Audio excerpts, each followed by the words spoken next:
Reflect நேயர்களுக்கு வணக்கம். இந்த வீடியோல நம்ம எதை பத்தி பார்க்க போறோம் பார்த்தீங்கன்னா, சமீப காலமா அதிக அளவுல பிரபலங்கள் மேல பார்த்தீங்கன்னா, பாலியல் வன்கொடுமை பதிவு வந்துட்டு இருக்கு.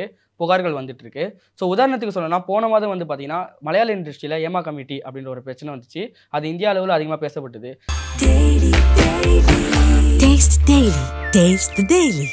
மலையாளத்துல மட்டும் தான் வந்துச்சுன்னு பாத்தீங்கன்னா நம்ம தமிழ்நாட்டிலயும் வந்துச்சு பாத்தீங்கன்னா வைரமுத்து மேலாம் வந்துருச்சு.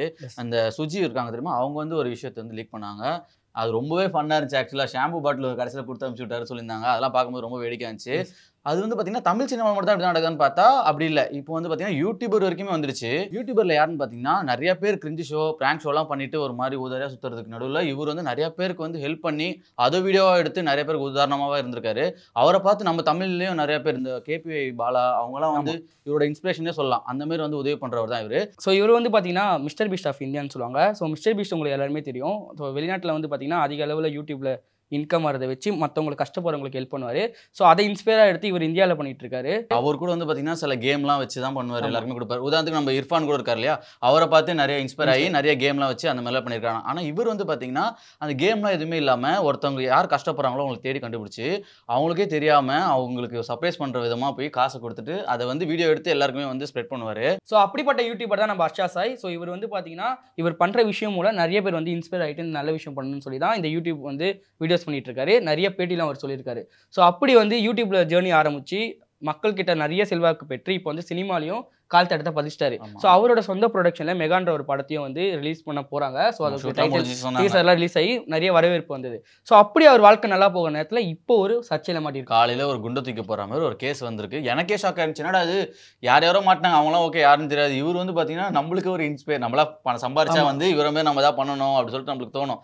கேபி பாலா மாரி நம்மளும் பண்ணணும், வீடியோ எடுக்கிறோமோ இல்லையோ, ஆனால் அதை பத்தி ஏர்னிங்ஸ் அதுல எடுக்காம ஹெல்ப் பண்ணணும்னு சொல்லிட்டு ஒரு சின்ன எல்லாருக்குமே ஒரு மனசில் தோணும். அந்த மாதிரி தோணுன இவர் இப்போ இவர் மேலே இப்படி ஒரு கேஸ் வரும்போது அதான் என்னன்னு பார்த்தீங்கன்னா, இன்னைக்கு காலையில் தெலுங்கானால நர்சிங்கி அப்படின்ட்டு ஒரு போலீஸ் ஸ்டேஷன்ல இவர் மேலே ஒரு கேஸ் ஃபைல் ஆயிருக்கு. அது என்ன கேஸ்ன்னு பார்த்தீங்கன்னா, மும்பை சார்ந்த 25 வயசு ஒரு பொண்ணு, அதாவது ஆர்டிஸ்ட் பார்த்தீங்கன்னா இவர் மேலே ஒரு கேஸ் போட்டிருக்காங்க.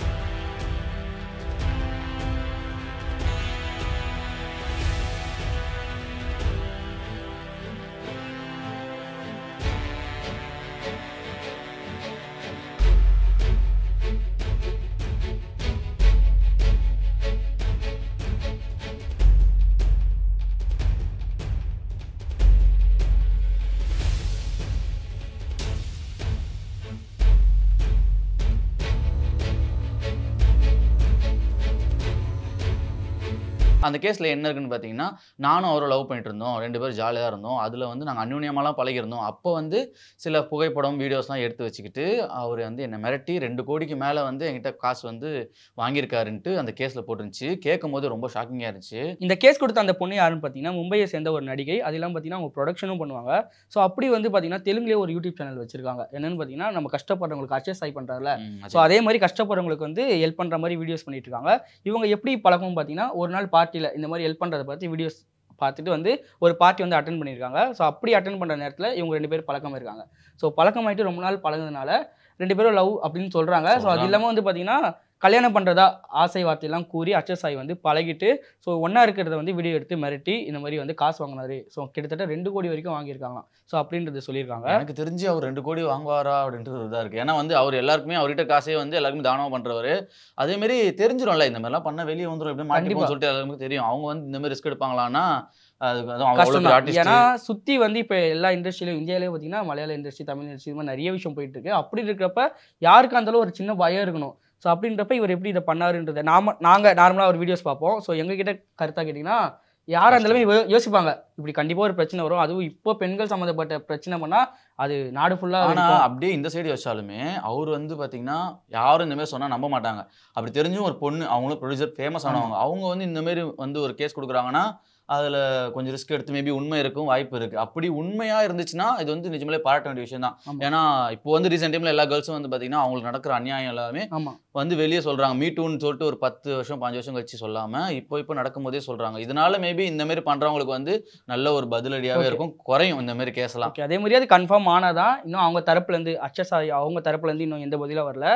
இப்போ ரீசெண்டாக பார்த்தீங்கன்னா மலையாளத்தில் நிவின் பாலி மேலே ஒரு குற்றச்சாட்டு வந்தது. அது அவர் என்ன சொன்னார்னா, அவர் தரப்புலேருந்து இந்த மாதிரிலாம் ஒரு விஷயமும் கிடையாது, நான் அதுக்கு போராடுவேன், நான் கோர்ட்டில் கேஸ் போடுறேன், என் மேலே தப்பான குற்றச்சாட்டு வச்சிருக்காங்கன்னு சொல்லி பண்ணுறாங்க.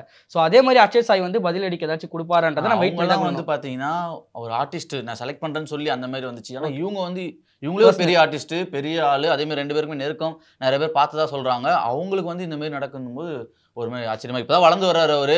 இப்படி ஆகுது. ஒருத்தர் பார்த்து நம்ம ரசிக்கிறோம், பாராட்டும் போது இந்த மாதிரி ஒரு விஷயத்துல மாட்டாங்க. இல்ல வந்து சுத்தி இருக்கவங்க ஒரு சூழ்ச்சி இந்த மாதிரி வளர்றான் அதனால இப்படி பண்றாங்களான்றது நம்ம வெயிட் பண்ணி தான் பார்க்கணும். அதே மாதிரி அவங்க ஃபேஸை வந்து ரிவீல் பண்ண மாட்டாங்க. இன்ன வரைக்கும் காலையில் நடந்துச்சு, இன்னைக்கு ஈவினிங் ஆயிடுச்சு, இன்ன வரைக்குமே அந்த ஹீரோனியோட ஃபேஸ் அதெல்லாம் வந்து ரிவீல் பண்ண மாட்டாங்க. ஒருத்தர் 2 பேர் மேலே தப்பு இருக்குன்னா வந்து கண்டிப்பா ஃபேஸ் காட்டணும். இவர் ஃபேஸ் மட்டும் போட்டு அடிச்சிட்டு இருக்காங்க. இன்ன வரைக்கும் அவர் அரசுலாம் பண்ணவே இல்லை. விசாரணை மட்டும் தான் 2 பேரும் கூப்பிட்டு வச்சு விசாரணை பண்ணுறாங்க. ஸோ இத்தனை நாள் வரைக்கும் வந்து பார்த்தீங்கன்னா சினிமாவில் தான் வந்து இந்த பாலியல் வன்கொடுமை புகார் அதிகமாக இருந்தது. இப்போ அது சமூக வலைத்தளங்கள் அதாவது யூடியூப்லேயே வருதுன்றது ரொம்ப ஷாக்கான யூடியூபரா எங்களுக்கு பயமா இருக்கு. அவ்வளோ பேர் யூடியூபர்லாம் ஒன்றுமே இல்லை.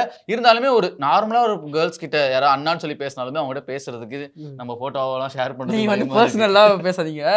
என்ன சொல்கிறேன்னா இப்போ யூடியூப் வரைக்கும் இது வந்துச்சுன்றது ரொம்ப வேதனையாக இருக்குது. என்னன்னா யூடியூபர்ன்றது ஒரு சின்ன ஆரம்பிச்சு அடுத்த சினிமாக்கு போறதுக்கு தான் இப்படி நல்லது. ஆனா நிறைய பேர் யூடியூபர் வந்துட்டாங்க. யார் யூடியூபர்னே தெரியல. எல்லாருமே யூடியூபர் தான். பார்க்கறதை விட ஆட்டோ ஓட்டுறவங்க, ஆட்டோ ஓட்டுறவங்க வியூவர்ஸே கம்மியாறாங்க. எல்லாருமே யூடியூபரா இருக்காங்க. ஒரு கண்டென்ட் எடுத்தா அந்த கண்டென்ட்டை வச்சு நிறைய பேர் பண்றாங்க. முன்னெல்லாம் ஒரு கண்டென்ட்ல உட்காந்து பேசுறதுன்னா ஒரு 5 பேர் தான் இருப்பாங்க. இப்போ நாங்களாம் உட்காந்து பேசிட்டு இருக்கோம். நிறைய பேர் ஆயிட்டாங்க. அதுல வந்து நல்லவங்க ஒரு உண்மையான திறமை இருக்கவங்க தான் நிஜமாலே வந்து மேலே வரணும். அவரோட ஜேர்னி வந்து யூடியூப்ல ஆரம்பிச்சு இப்போ சினிமா வரைக்கும் வந்திருக்காரு. இப்போ அவரோட லைஃப்ல வந்து ஒரு முக்கியமான சர்ச்சை இப்போ வந்திருக்கு. ஆக்சுவலாக வந்து பார்த்தீங்கன்னா இன்னுமே அவங்க ஃபேன்ஸ்லாம் வந்து இதை நம்பாம இருக்காங்க. அந்த மாதிரி இருக்கிற ஃபேன்ஸ் கிடைக்கிறதுக்கே பெரிய விஷயம். சில பேர்லாம் இந்த மாதிரி நியூஸ் கிடைக்காதா, கிடைச்ச உடனே ட்ரோல் பண்ணலாம், இது பண்ணலாம் அப்படிலாம் இருப்பாங்க. அதான் அவர் தரப்புல இருந்து பதில் வராமல் இருக்கிறதுனால ஏதோ பேசாமல் இருக்கிறது. இது வந்து உங்ககிட்ட ரெக்வஸ்ட்டாக கேட்குறோம். ஏன்னா ரீசெண்டாக வந்து பார்த்தீங்கன்னா மணிமேகலை பிரியங்கா இஷ்யூலேயே வந்து பார்த்தீங்கன்னா பிரியங்கா சைட்லேருந்து சொல்றதுக்கு முன்னாடியே தப்பா பேசி மணிமேகலை கிட்ட நான் சப்போர்ட்டாக தான் போனேன். அதுக்கப்புறம் அவங்க வந்து 2 வீடியோஸ்லாம் போட்ட பிறகு என்னடா இவங்க மேலே நம்ம சப்போர்ட் பண்ணோம் ஒரு மாதிரி இருக்கேன்னு சொல்லிட்டு நானே பேக் யார் நம்புறதுனே தெரியல. அதால வந்து யார் மேலே புகார் வந்தாலுமே அவங்க சைட்லேருந்து தரப்புல பதில் வர வரைக்கும் நம்ம வெயிட் பண்ணி அதுக்கான விசாரணை நடந்து பதில் வரலாம். அப்போ நம்ம வந்து நம்மளோட கருத்துக்களை வந்து தெரிவிக்கலான்றதை நாங்கள் சொல்லி வரைக்கும் எங்களோட ஒப்பீனியன் என்னன்னா கண்டிப்பாக இருக்காதுன்றதான் நம்புகிறோம்.